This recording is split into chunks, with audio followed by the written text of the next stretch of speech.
الحمد لله الحمد لله الحمد لله نحمده ونستعينه ونستغفره ونؤمن به ونتوكل عليه ونعوذ بالله من شرور أنفسنا ومن سيئات أعمالنا من يهده الله فلا مضل له ومن يضلل فلا هادي له ونشهد أن لا إله إلا الله وحده لا شريك له ونشهد أن سيدنا وحبيبنا وشفيعنا وسيدنا محمدا عبده ورسوله أرسله بالحق بشيرا ونذيرا وداعيا إلى الله بإذنه وسراجا منيرا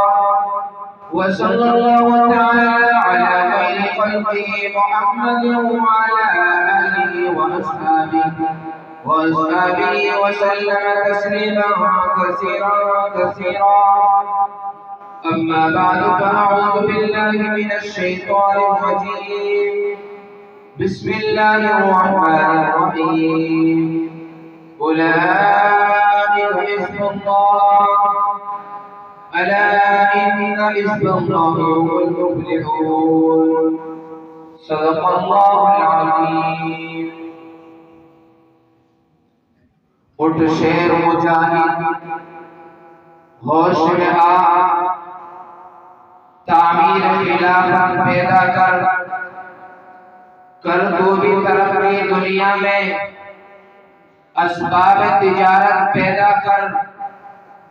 قارون کی دولت ٹھکرا دے عثمان کی دولت پیدا کر اسلام قدم تو بھرتا ہے پھر کفر سے تو کیوں ڈرتا ہے یا تو اسلام کا نام نہ لے یا پھر شوق شہادت پیدا کر حضرات علماء کرام اور شرکائے اجلاس اس رحمت و نور کی پاکیزہ محفل میں بندہ ناچیز کا صحابہ کرام کے عشق رسول تہامی کی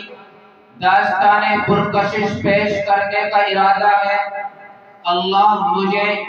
اخلاص کے ساتھ محفل ضمیر کو ادا کرنے کی توفیق مرحمت فرمائے حضرات گرامی تم نے اس دنیا رنگبو کے صفحات پر بہت سے عشق و الفت کے افسانے ثبت پائے ہوں گے دلوں کی جاذبیت اور سینوں کے کھچاؤ کے البیل ترانے سنے ہوں گے قیس کی سعران وردی فرہاد کی کوکری اور قید خانہ مصر کے نالوں سے آگاہی پائی ہوگی اور بہت سے اجڑے ہوئے دلوں کا حال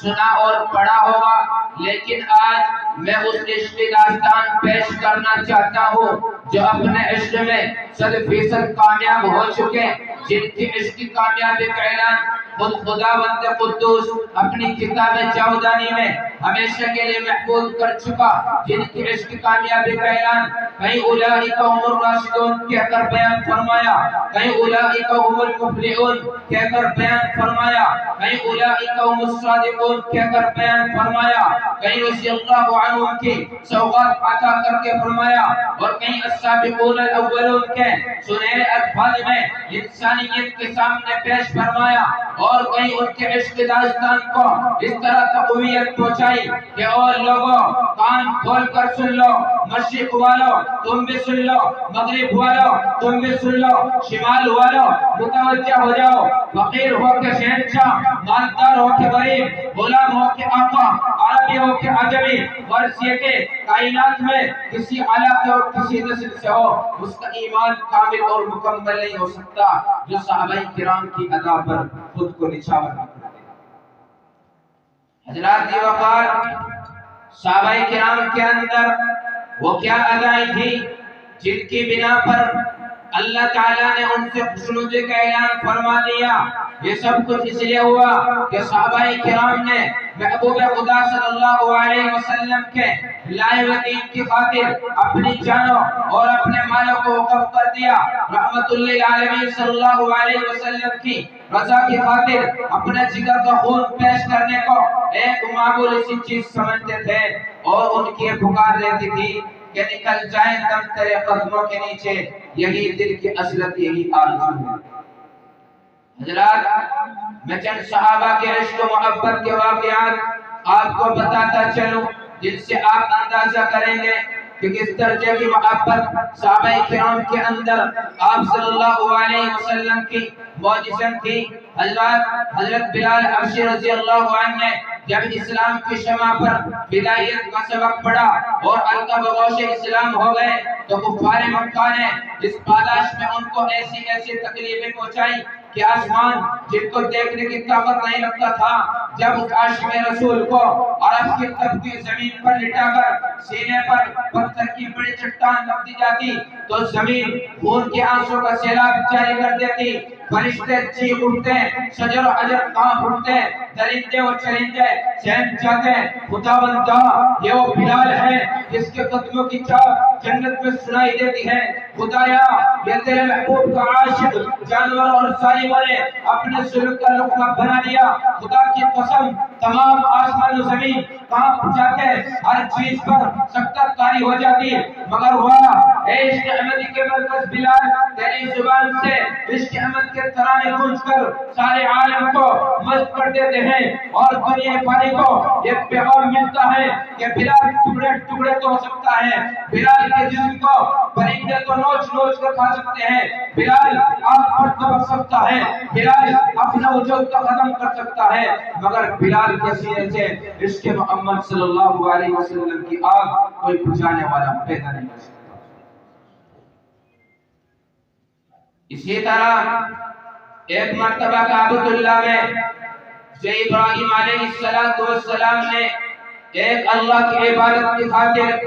اپنے ننھے سے اسماعیل کو لے کر تعمیر کیا تھا، اس گھر میں اللہ کے اس راز دلانے کو کفار مکہ گھیرے ہوئے تھے، کوئی قالب دے رہا تھا، کوئی تھپڑ مار رہا تھا۔ نبی کا ایک سچا دیوانہ اس حال کو دیکھ کر گھبرا جاتا ہے، پکار ہوتا ہے، اور جہالت کے اماموں اور ظالموں اللہ کے اس دلبر کو تکلیف دیتے اور ستاتے ہو جو امن و انصاف اور محبت کا سبق دیتا ہے، جو وحدانیت کی شمع کو فرشتانوں میں بھروسہ کرنے کے لیے رات دن کوشاں ہے۔ ابو بکر کی آواز جب ان جاہلوں کے کانوں میں پڑی تو آپ صلی اللہ علیہ وسلم کی طرف سے توجہ ہٹا کر ابو بکر کو پیٹنا شروع کر دیا، اور اتنا مارا کہ ابو بکر بے ہوش ہو کر زمین پر گر گئے۔ اسی بے ہوشی کے عالم میں ان کو وہاں سے منتقل کیا گیا۔ کافی وقت کے بعد جب ابو بکر کو ہوش آیا، جب نبی کی ایک ادا کو سینے سے لگانے والے نے آنکھ کھولی تو نہ اپنے جسم کی پرواہ کی، نہ زخموں کا خیال تھا، نہ مار پیٹ کا احساس تھا، بس ایک دم یہی صدا گونجی کہ مجھے اس چہرے اقدس کی زیارت کرا دو جس کے دیدار کے بعد دنیا کی کوئی مصیبت نہیں۔ میں اس رحمت بھری نظروں کو دیکھنا چاہتا ہوں جس کی سیاہی اور سفیدی پر میری زندگی قربان ہے۔ یہ ہے صحابہ کرام کا عشق رسول۔ اسی طرح حضرت سمیہ رضی اللہ عنہ اسلام میں سب سے پہلے شہادت پانے والی ہے۔ ابو جہل نے سمیہ رضی اللہ عنہ سے کہا، سمیہ محمد قدم بھرنا چھوڑ دے ورنہ وہ سزا دوں گا کہ ساری انسانیت ایران لے جائے گی۔ سمیہ رضی اللہ عنہ نے بغاوت اعلان کر دیا کہ سمیہ آپ صلی اللہ علیہ وسلم کے حوالے اپنی جان کر چکی ہے،